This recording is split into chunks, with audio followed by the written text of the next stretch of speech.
अजून काय महत्त्वाच्या समस्या आहेत त्याच्यामध्ये माझ्या जिल्हा परिषदेच्या शाळेमध्ये अंगणवाडीच्या मध्ये जाणाऱ्या मुलाला मुलीला न्याय मिळतो का नाही, त्यांना नीट निवारा आहे का नाही, त्यांना ज्या सवलती आपण मंत्रालयामध्ये बसून देतो त्या त्यांच्यापर्यंत पोहोचतात की नाही, ह्या सगळ्याचा आढावा आम्ही सगळ्यांनी तिथं घेतला। त्यांच्या ज्या राज्य स्तरावरच्या अडचणी होत्या त्या दूर करण्याच्या करता मी जबाबदारी स्वीकारली आणि जे जिल्ह्याच्या स्तरावरचे प्रश्न आहेत ते पालकमंत्री आणि इतर मंत्री आमदारांना सांगितलं की हे तुम्ही जिल्हाधिकारी आणि कलेक्टर तुमचे मुख्य कार्यकारी अधिकारी ह्या सगळ्यांना घेऊन ते मार्गी लागले पाहिजे। ह्याकरता सरकार चालवायचं असतं। अलीकडच्या काळामध्ये महायुतीचं सरकार आपण सगळेजण चालवतो। एकनाथराव शिंदे मुख्यमंत्री आहेत, देवेंद्रजी उपमुख्यमंत्री आहेत। साधारण राष्ट्रवादी काँग्रेस पक्षाला ज्या 10 जागा आल्या त्याच्यामध्ये त्या दिवशी एक अडचण आली म्हणून एक जागेचं शपथ झाली नाही, परंतु 9 जागा देत असताना आपण फक्त कृतीमध्ये बोलून दाखवत नाही तर कृती करतो। तुम्ही पहा, आपले 9 जागा देत असताना तिथं मागासवर्गीय समाजाला प्रतिनिधित्व दिलं, भटक्या समाजाला प्रतिनिधित्व दिलं, ओबीसी समाजाला प्रतिनिधित्व मंत्रिमंडळामध्ये दिलं, महिलेला प्रतिनिधित्व आपण त्या ठिकाणी दिलं, त्याच्या संदर्भामध्ये अल्पसंख्याकाला प्रतिनिधित्व दिलं, त्यामध्ये सर्वसाधारण गटातून आपण प्रतिनिधित्व दिलं। सांगायचं तात्पर्य वेगवेगळ्या रिजनचाही विचार केला। पश्चिम महाराष्ट्र, कोकण, तिथं उत्तर महाराष्ट्र, विदर्भ ह्या सगळ्याचा विचार करून त्या भागामध्ये प्रतिनिधित्व देण्याचा आदिवासीला पण प्रयत्न त्या ठिकाणी केला आणि म्हणून आपण कृती करणारी माणसं आहोत। पाठीमागे 2.5 वर्ष आपला विभाग हा धनंजय मुंडेंच्याकडे होता। त्यांनाही मी नेहमी सांगायचो अर्थमंत्री म्हणून, धनंजय सामाजिक न्याय विभागाला जो काही निधी लागेल तो दिला जाईल। आदिवासी विभागाला पण तीच भूमिका मी सांगायचो। मित्रांनो, शेवटी समाजाची संख्या काय पर्सेंटेज आहे त्या पर्सेंटेज मध्ये त्यांना निधी गेला पाहिजे आणि तो त्यांच्यापर्यंत पोहोचला पाहिजे। मध्ये कधी कमी निधी द्यायला जायचा, मी यावेळेस आल्यानंतर ताबडतोब त्याच्यात हस्तक्षेप केला आणि ती भर पण भरून काढली। आर्थिक वर्ष संपल्यानंतर तुम्ही पहा, प्रत्येक घटकाला त्याच्या न्याय हक्काप्रमाणे निधी हा महायुतीच्या सरकारच्या माध्यमातून गेलेला असेल। हे राष्ट्रवादी काँग्रेस पक्षाचं काम आहे, हे त्याच्यामध्ये आपली भूमिका आहे।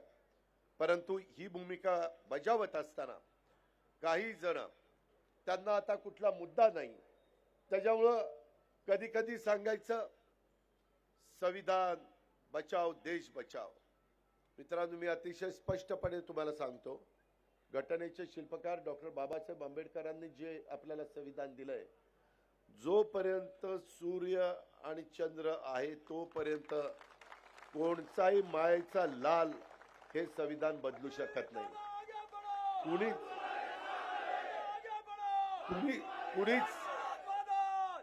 कुणीच हे बदलू शकत नाही।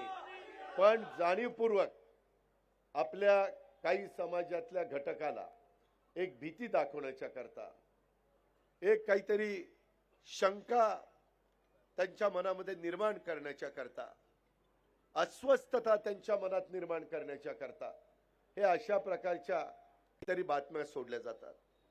आता बघा, लोकसभेच्या निवडणुका आल्या, आता मुंबईमध्ये सुरूच होईल काहींचं की महाराष्ट्रापासून मुंबई तोडण्याचं काम चाललेलं आहे।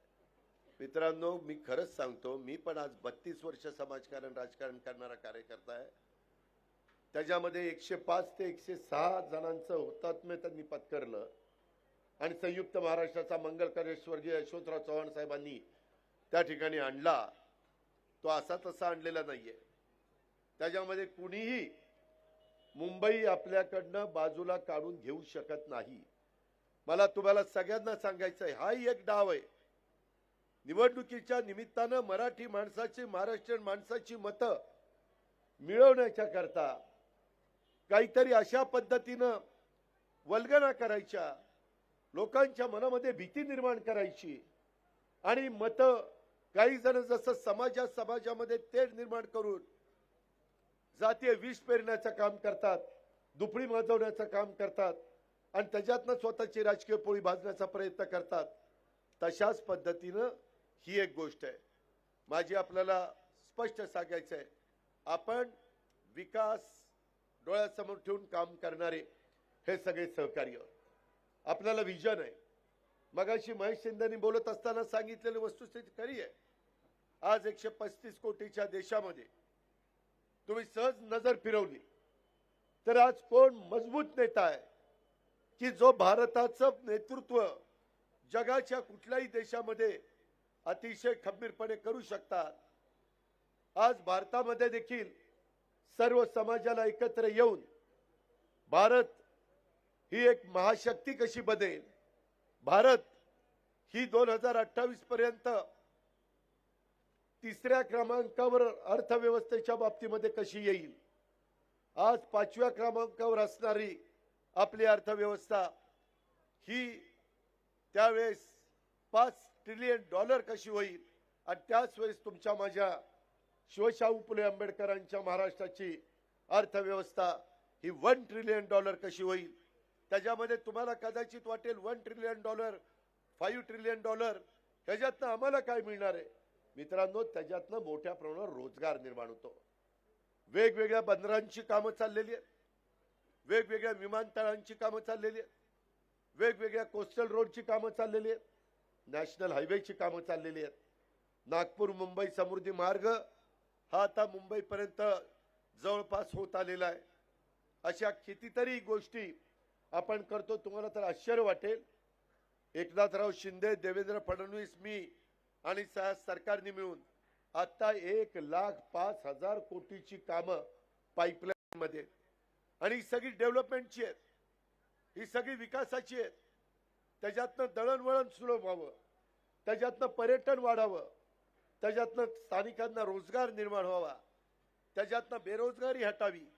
आता आपण 6 रिजन मध्ये प्रत्येक रिजनला 5-5 कोटी रुपये हे रोजगार मिळावे, नमो रोजगार मिळावे म्हणून दिलेले. मला वाटतं आजच लातूरला आहे सूरज, आजच लातूरला आहे, आजच लातूरला आहे. 2 तारखेला पश्चिम महाराष्ट्राचा आहे. हे कशा करतात, त्याच्यातनं काही हजार मुलांना मुलींना नोकऱ्या मिळतात.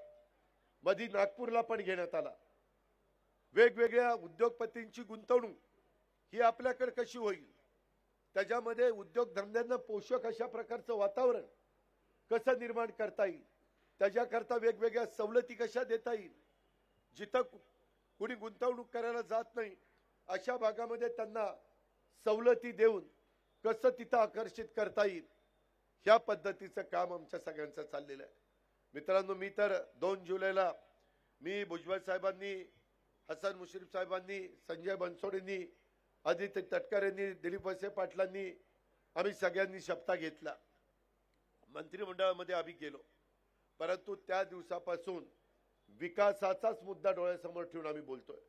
ठीक आहे, माझ्या आधीच्या वक्त्यांनी काही बोलत असताना काही समोरच्यांनी, विरोधी बाजूच्या लोकांनी काही पातळी सोडली असेल, परंतु नेहमी मी माझ्या कार्यकर्त्याला सांगतो की बाबांनो, स्वर्गीय यशवंतराव चव्हाण साहेबांनी आपल्याला सुसंस्कृत महाराष्ट्र कसा असतो, कसा घडतो आणि कसा पुढे न्यायचा असतो ह्याची शिकवण दिलेली आहे.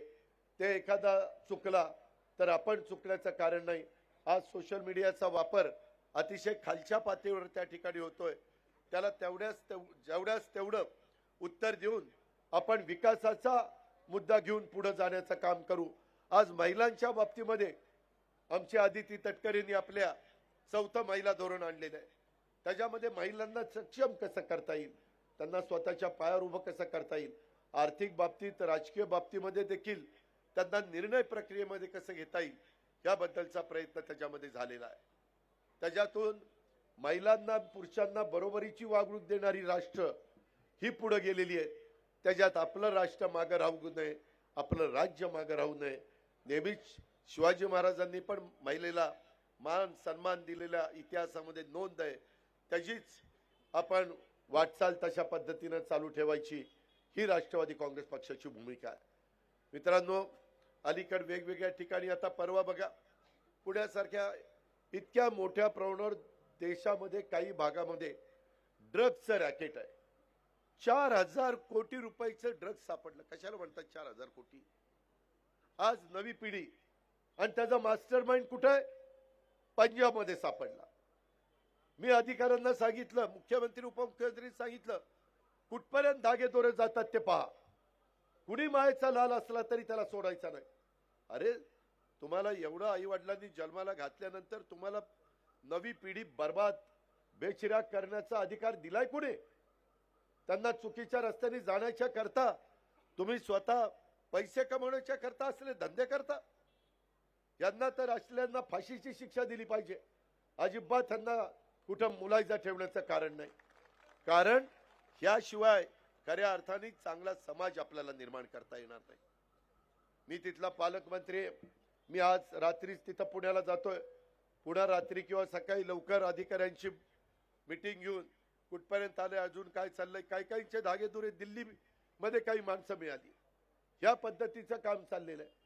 आणि विरोधकांना तर असा मुद्दा, उलट पोलीस खात्याने या पद्धतीनं चौकशी करून 4,000 कोटीचं ड्रग्ज पकडलं, त्यांचं मॉरल कसं वाढेल हे बघितलं पाहिजे. त्याच्यात टीका टिप्पणी करायची. मित्रांनो, मधल्या काळामध्ये पण कायदा सुव्यवस्थेच्या बाबतीमध्ये जे घडलं, काही ठिकाणी सत्ताधारी पक्षाच्या आमदारांनी गोळ्या झाडल्या. तिथं मुळशीमध्ये एका गुंडांनी गुंडाला मारलं. त्याच्या संदर्भामध्ये दोघं मित्र जवळजवळ बसले होते, बाहेर कार्यक्रम चाललाय, दोघे तिथं बोलतायत, आपण सगळेजण पाहतोय, आणि त्याच्यातला एक जण उठतोय आणि दुसऱ्या सहकार्याला त्या घोसाळकरला गोळ्या झाडतोय. हे कसंच आहे पद्धत? कुठली पद्धत? त्याकरता आता रिव्हॉल्वर पिस्तूल देण्याच्या करता देखील कडक भूमिका घेण्यात आलेली आहे. शेवटी प्रत्येकाला जगण्याचा अधिकार आहे, तो आपल्याला बाबासाहेबांनी दिलेला आहे. प्रत्येकाला इतरांच्या बरोबरीने वागणूक देण्याचा अधिकार आहे, तो देखील आपल्याला बाबासाहेबांनी दिलेला आहे. आणि म्हणून जसं संविधान त्यांनी दिलं, तसं कायदा आणि घटना त्यांनी दिलेली आहे, त्याचाही आदर करत एवढा मोठा भारत देश, जगामध्ये इथल्या वेगवेगळ्या राज्यामध्ये आणि देशामध्ये अनेक प्रसंग आले, परंतु आपला देश हा एकसंघ राहिलेला आहे. त्याला एकमेव कारण ते म्हणजे घटनेचे शिल्पकार डॉक्टर बाबासाहेब आंबेडकरांनी दिलेलं संविधान आणि त्यांनी दिलेली घटना. हे कदापि आपण कोणी विसरू शकत नाही. आणि म्हणून ह्या रस्त्यानेच आपल्याला पुढे गेलं पाहिजे. आणि आपला सामाजिक विभाग हा ह्याच पद्धतीचा विचार करतोय. सामाजिक न्याय विभाग ही पण बाब आपण सगळ्यांनी लक्षामध्ये घेतली पाहिजे. मगाशी मी सांगितलं, ज्या 3 घटना घडल्या त्याच्यातनं काय चाललंय करून एवढं पोलीस दलाला, त्या उपमुख्यमंत्र्याला दोष द्यायचा प्रयत्न केला. तुम्ही मला सांगा की एकत्र जेवतात आणि एकत्र जेवून बाहेर येतात, आणि बाहेर आल्यावर त्याच्यातलाच दुसऱ्याला गोळ्या घालतो. आता पोलिसांनी एकत्र जेवत असताना तिथं तपासायचं, ही एकत्र जेवणारी ही पिस्तूल घेऊन जेवतायत का आणखीन काय करतायत? तिथं तपासलं तरी म्हणतात आमच्या घरात तुम्हाला यायचं काय कारण आहे? तीच गोष्ट तिथं जी घडली ती घोसाळकरांच्या बाबतीमध्ये घडली. घटना सगळी अतिशय दुर्दैवी आहे, कुणाच्याच बाबतीमध्ये ती घडता कामा नये. पण ह्यामध्ये सत्ताधारी पक्षाच्या आमदारांनी ज्यावेळेस गोळ्या घातल्या, तुम्ही बघा, गोळीबाराचा आवाज आल्यानंतर त्या पोलीस चौकी स्टेशनला बाहेरचे 2 पोलीस आले आणि एकाने आमदाराला पकडलं, एकाने दुसऱ्याकडे ज्याला गोळ्या घातल्या ना तोही गायकवाडच होता, त्याच्याकडेही पिस्तूल होता, त्या दोघांनाही पकडलं. एखादे पोलीस घाबरले असते की रिव्हॉल्वर आपल्यावर जर गोळ्या मारल्या तर काय होईल, परंतु जीवाच्या पर्वा न करता पोलीस खात्याच्या आमच्या त्या शिपायांनी, तिथल्या अधिकाऱ्यांनी काम केलं. हे आपल्याला राज्यामध्ये सगळीकडे करायचं. त्याकरता कायदा सुव्यवस्था चांगली ठेवायची. त्याच्यामध्ये मी नेहमी माझ्या राष्ट्रवादी काँग्रेस पक्षाच्या कार्यकर्त्यांना सांगतो, माझे कुणी पदाधिकारी असले तर बाबांनो, आम्ही पण कडक आहोत. माझाही प्रशासनावर जबरदस्त असा पगडा आहे. तुम्ही मगाशी सतीश चव्हाणला विचारा, मीटिंग घेत असताना मी कशा पद्धतीने मीटिंग घेतली, परंतु मी सर्वसामान्य माणसाचे प्रश्न सोडवण्याच्या करता प्रशासनाला धारेवर धरतो. आणि प्रशासनाने चांगलं काम केलं तर त्याचं कौतुक देखील करतो, त्याला शाबासकीची थाप देखील देतो आणि त्याला सांगतो की तू चांगलं काम केलं. मगाशी श्रीकांतनी काही कामं चांगली केली, मी त्याचं कौतुक केलं. त्यांना सांगितलं की ठीक आहे, दिव्यांगांच्या करता तुम्ही दिव्यांग भवन बांधण्याचा निर्णय घेतला, तो उद्याच्या काळामध्ये अर्थसंकल्पाच्या वेळेस हे धोरण आम्ही नवीन आणू. तुम्हाला माहित नाही मित्रांनो, आपल्या इथं आपल्या राज्यात 4% 4% एकंदरीत 12-13 कोटी लोकसंख्या आपली धरली, घडीभर 13 कोटी धरा, 52 लाख जण दिव्यांग आहेत. 52 लाख पटेल कुणाला? त्याही घटकाच्या करता काम तुम्हाला मला करावं लागेल. त्यांच्याकरता पण सुविधा द्याव्या लागतील. आता त्यांच्याकरता छत्रपती संभाजीनगर मध्ये साधारण 50 कोटीचं एक काम हातामध्ये घेतलेलं आहे. त्याला 10 कोटी रुपये डीपीसीतनं दिलेत. बाकीचे पैसे आम्ही देऊ म्हणून सांगितलं. ते आता 6 विभागामध्ये पहिल्या टप्प्यामध्ये करण्याचा माझा आणि आमच्या सरकारचा प्रयत्न आहे. मित्रांनो, मी खरोखरीच सांगतो, अनेक वर्ष सरकारमध्ये, सरकारच्या बाहेर विरोधी पक्ष नेता म्हणून, राज्यमंत्री म्हणून, खासदार म्हणून, आमदार म्हणून, उपमुख्यमंत्री म्हणून, मंत्री म्हणून अशी सगळी पदं माझ्यासारख्या कार्यकर्त्याला तुमच्या प्रेमामुळं, तुमच्या आशीर्वादामुळं